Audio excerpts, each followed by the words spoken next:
दोस्तों, आपने कभी सोचा है अगर तुम 10 मिनट देर से जागे तो जिंदगी का सबसे बड़ा मौका हाथ से जा सकता है। क्या हो अगर तुम्हारे हाथ में किस्मत हो और तुम उसे खो दो सिर्फ इसीलिए कि तुमने कहा अभी बहुत वक्त है। आज की कहानी एक ऐसे युवक की है जिसने समय की कदर नहीं की और एक दिन सब कुछ गवा बैठा। शिवपुर नाम के एक शहर में अर्जुन नाम का युवक रहता था। अर्जुन समझदार था, लेकिन सबसे बड़ा दुश्मन था उसका आलस्य। हर जरूरी काम वो ये कहकर टाल देता कि कल कर लेंगे। उसके माता पिता उसको बहुत समझाते कि बेटा, तुम्हारा यह समय बहुत कीमती है, बुरे काम छोड़कर अपने पढ़ाई लिखाई पर ध्यान दो। लेकिन अर्जुन को लगता कि ये सब पुरानी बातें हैं। कुछ दिन बाद अर्जुन पढ़ाई करने के लिए शहर गया, लेकिन वहां भी उसकी आदतें नहीं बदली। दिन भर रील्स, मस्ती और खाली बातें, जैसे कि उसकी पढ़ाई कहीं खो गई थी। फिर एक दिन उसके दोस्त का कॉल आया और वो अर्जुन से बोला, भाई मेरी एमएनसी में नौकरी लग गई है। फोन कटते ही अर्जुन टूट गया। वह खुद से बोला, मैं ही क्यों हमेशा पीछे रह जाता हूं, मेरे सारे दोस्त मुझसे आगे निकल जा रहे हैं। वह बेचैनी में घाट की ओर चला गया। वहां एक वृक्ष के नीचे एक बौद्ध भिक्षु ध्यान में बैठे थे। अर्जुन ने जाकर उनसे कहा, भंते मेरी मदद कीजिए, मैं हार गया हूं। भिक्षु ने शांति से आंखें खोली और बोले, वत्स, तुम्हारा संघर्ष इसलिए है क्योंकि तुम समय की कदर नहीं करते हो।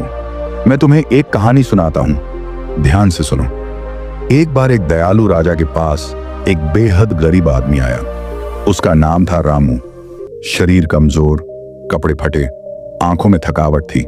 रामू ने राजा से कहा, महाराज, मैं कई दिनों से भूखा हूं, कोई काम नहीं मिल रहा। राजा को दया आई। राजा ने कहा, मैं तुम्हें एक अवसर देता हूं, आज का पूरा दिन तुम्हारा है। सूर्यास्त से पहले मेरे महल से जितना सोना उठा सको सब तुम्हारा होगा, लेकिन सूर्य डूबते ही महल के दरवाजे हमेशा के लिए बंद हो जाएंगे। रामू की आंखें चमक उठी। उसे अपने कानों पर विश्वास नहीं हुआ। उसने राजा के पैर छुए और बोला, धन्य हो महाराज। फिर वो दौड़ते हुए अपने घर की ओर निकला। रास्ते भर उसके मन में सिर्फ सोने की चमक थी। उसका मन कह रहा था, अब मेरी जिंदगी बदल जाएगी। वो अपनी झोंपड़ी पहुंचा और पत्नी को चिल्लाकर बुलाया। पत्नी बोली, क्या हुआ, क्यों इतने खुश लग रहे हो? रामू ने पूरी बात बताई, राजा का प्रस्ताव, सोना और सूर्यास्त की सीमा। पत्नी बोली, तो फिर अब भी क्यों रुके हो? भागो, समय मत गंवाओ। रामू बोला, बहुत भूख लगी है, पेट में कुछ नहीं है, पहले खाना खा लूं तब जाऊंगा। पत्नी चौंक कर बोली, तुम्हें अभी भी भूख की पड़ी है? रामू बोला, अरे भूखे पेट काम कैसे होगा, थोड़ी ताकत तो चाहिए। पत्नी ने कहा, ठीक है, पर जल्दी खाना और तुरंत निकल जाना।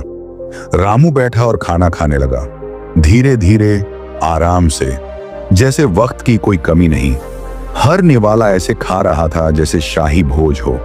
पत्नी घबरा रही थी, पर रामू को कोई जल्दी नहीं थी। खाने के बाद रामू बोला, बहुत थक गया हूं, थोड़ी देर सो लूं तब जाऊंगा। पत्नी चिल्लाकर बोली, क्या अब सोओगे?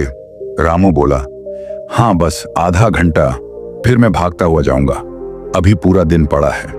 पत्नी बार बार मना करती रही, लेकिन रामू लेट गया और थोड़ी देर की नींद 2 घंटे की हो गई।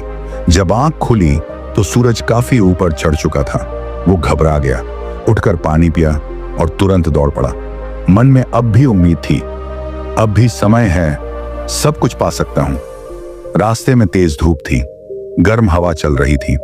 थोड़ी दूर चलकर उसे एक बड़ा सा पेड़ दिखा। उसने सोचा, बहुत गर्मी है, थोड़ा पेड़ के नीचे बैठ लूं, फिर महल चलूंगा।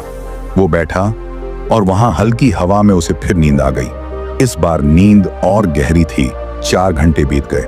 जब उसकी आंख खुली तो आसमान का रंग बदल चुका था। सूरज ढलने को था और रामू को अब असली डर लगने लगा था। वो उठा और पसीने से लथपथ भागते हुए महल की ओर दौड़ा। मन में बार बार यही सवाल, मैंने इतना समय क्यों बर्बाद किया? अगर उस वक्त निकल जाता तो आज मेरी जिंदगी बदल सकती थी। वो लोगों से टकराता हुआ, हाँफता हुआ भागता जा रहा था। अब सूरज की आखिरी किरणें बची थी। उसने सामने महल के ऊंचे गेट देखे।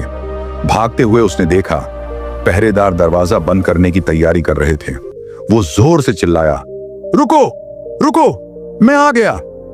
लेकिन दरवाजा बंद हो गया। ठीक सूर्यास्त के समय रामू दरवाजे पर गिर पड़ा, हाथ जोड़े रोने लगा। बस एक मौका दे दो, थोड़ा सा सोना ले लेने दो। सिपाही बोला, माफ करो, समय समाप्त हो गया है, आदेश स्पष्ट है। रामू जमीन पर लेट गया, आंखों से आंसू बहने लगे। उसे समझ नहीं आ रहा था कि रोए, गुस्सा करे या खुद को कोसे, क्योंकि उसने अमीर बनने का एक अच्छा मौका गवा दिया था और उसने समय के मूल्य को नहीं समझा। उस भिक्षु ने कहानी को खत्म किया और अर्जुन की तरफ देखा। अर्जुन के पास कोई शब्द नहीं थे। उसे अपनी गलती का एहसास हुआ। तब भिक्षु बोले, वत्स, वही गलती तुम कर रहे हो। तुम सोचते हो कि समय बहुत है, लेकिन समय कभी किसी के लिए रुकता नहीं। या तो तुम समय के साथ चलो या समय तुम्हें छोड़ देगा। अर्जुन चुप था, भीतर तक हिल चुका था। उसने उसी क्षण तय किया, अब एक भी पल बर्बाद नहीं करूंगा। अर्जुन ने भिक्षु को धन्यवाद किया और चला गया। अगली सुबह वह सूरज के साथ जागा, फोन को हाथ नहीं लगाया, शांत जगह बैठा और ध्यान किया। उसने खुद के लिए एक सख्त दिनचर्या बनाई। सुबह ध्यान, दिन भर पढ़ाई, हर काम समय पर। हर बार जब आलस्य आता वह आंखें बंद करता और श्वास पर ध्यान देता। धीरे धीरे वह केंद्रित और अनुशासित हो गया। पढ़ाई में मन लगने लगा, आत्मविश्वास लौट आया। उसके बाद परीक्षा आई। अर्जुन तैयार था। रिजल्ट आया, वह टॉप 3 में था। अब वही लोग जो उसे कभी फेलियर कहते थे, उसी से सलाह लेने लगे। वह फिर उस भिक्षु के पास गया, पर वृक्ष के नीचे भिक्षु नहीं थे। बस एक पट्टी थी जिस पर लिखा था, जिसने समय को साध लिया उसे अब शिक्षक की जरूरत नहीं। अर्जुन मुस्कुराया। वह जानता था अब वह जाग चुका है। उसने कॉलेज में समय साधना नाम से एक मंडली शुरू की। छात्र आने लगे, ध्यान करने लगे, अर्जुन की कहानी से सीखने लगे। उसने युवाओं के लिए वर्तमान यात्रा नाम से एक संस्था शुरू की। अब अर्जुन दूसरों का दीपक बन गया था। एक सेमिनार में जब पूछा गया, आपकी सफलता का राज क्या है, अर्जुन ने जवाब दिया, वर्तमान क्षण, क्योंकि इसी में सब कुछ संभव है। समय सबसे अमीर और सबसे गरीब को बराबर मिलता है।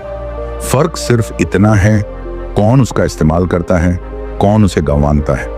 अगर तुम आज काम टाल रहे हो तो याद रखो, कल का दरवाजा हमेशा खुला नहीं रहेगा।